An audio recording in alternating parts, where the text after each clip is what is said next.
Nós vamos falar um pouquinho do governo do Jair Bolsonaro. Uhum. Eu queria saber quais os erros você acha que ele cometeu e se você acha especificamente que ele errou em não financiar propaganda do governo na TV Globo.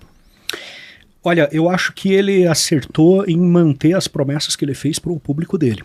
Porque quando você trai o teu eleitorado, aí você não tem mais volta, entendeu?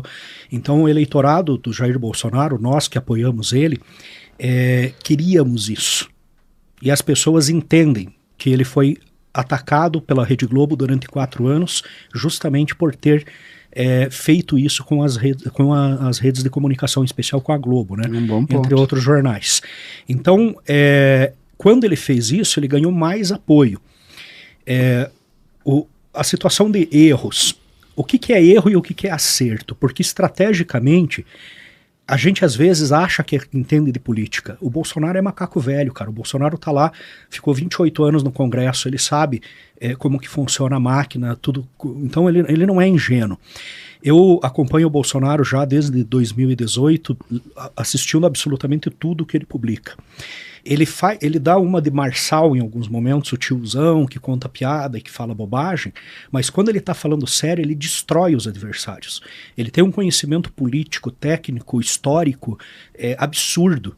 Quem conhece o Bolsonaro e acompanha ele e conhece ele, sabe que o Bolsonaro de verdade, o político, o cara sério, é um cara extremamente preparado. Mas o que aconteceu de 2018 para cá? A imprensa fez aquela estratégia de destruição de reputação, que é pegar só os cortes que podem prejudicar a imagem dele e replicar aquilo incansavelmente até acabar. Colocar rótulos nele sobre decisões que ele tomava e fazer daquilo como se fosse o que representasse o Bolsonaro. O Bolsonaro é machista, é misógino, é não sei o que, é isso, é genocida. E aí você vê, por exemplo, as pessoas criticam muito a questão da atuação dele na pandemia. Hoje, todas as coisas que ele falou estão sendo comprovadas que ele estava certo.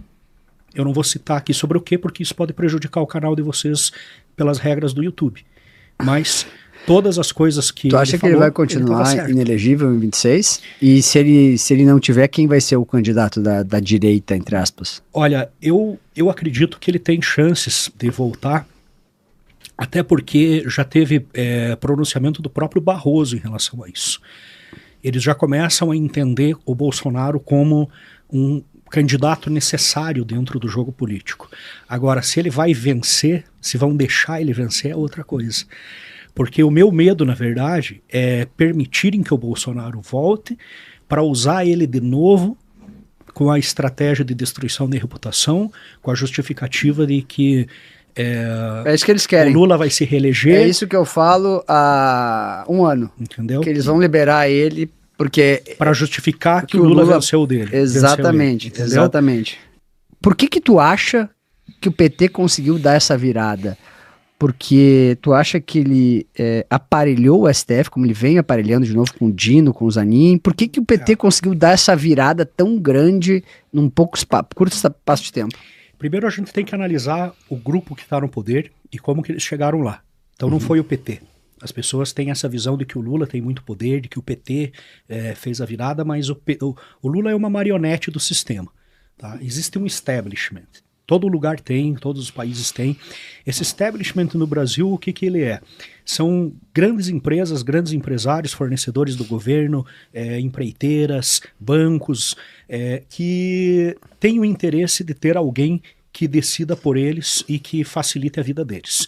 Se você pegar os bancos, por exemplo, que financiam a campanha do Lula, nos 2 primeiros governos do Lula, foram os governos onde os bancos mais lucraram. Eu não vou lembrar quantos bilhões em números, mas foi uma coisa absurda. Agora, no terceiro governo do Lula, novamente, eles estão batendo recordes de lucro. Então, o Lula faz um discurso demagógico de defesa dos pobres, os pobres continuam cada vez mais pobres e agora com poder de compra reduzido, porque com a quantidade de impostos e com o aumento de salário pífio, o poder de compra reduz e a população mais vulnerável é que é mais atingida. E a elite, a oligarquia lulista está cada vez mais rica. Assim, e aí nessa oligarquia entram desde o establishment, esse grupo que domina o poder, e até funcionários públicos de alto escalão e tudo mais. O que aconteceu? O Bolsonaro, e aí a gente pode entrar na tua pergunta lá dos erros do Bolsonaro, e eu não vou colocar isso como um erro, porque eu acho que ele fez certo, mas foi algo que fez com que ele fosse derrubado do poder. Ele tirou esse establishment do jogo.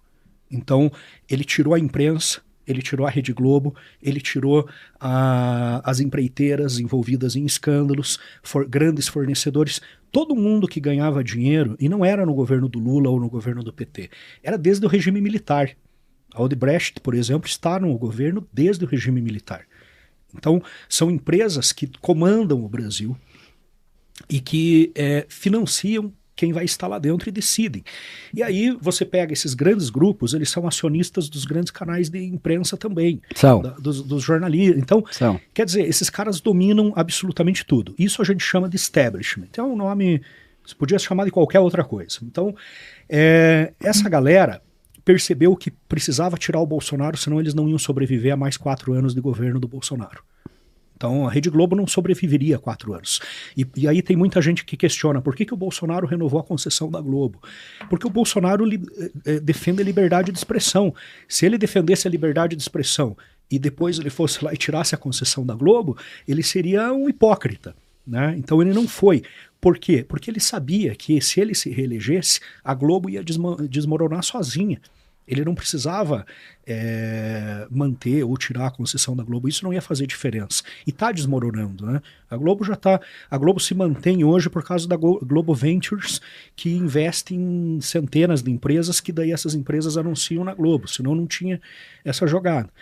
E aí, esses caras decidiram, precisamos tirar o Bolsonaro, mas quem a gente vai colocar junto? Eles testaram todos os nomes, Luciano Huck, João Dória, não vou lembrar quem mais, mas toda aquela galera da terceira via, da suposta terceira via, até Ciro Gomes, né?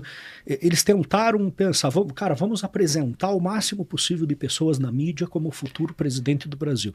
E não pegava, os caras não decolavam. E aí nas pesquisas o que mostra? O Lula, por mais desgastado que ele esteja de imagem, ele ainda tem uma parcela da população que é aquele militante roxo do PT, que vai votar no PT, nem que o PT espanque ele. 20%.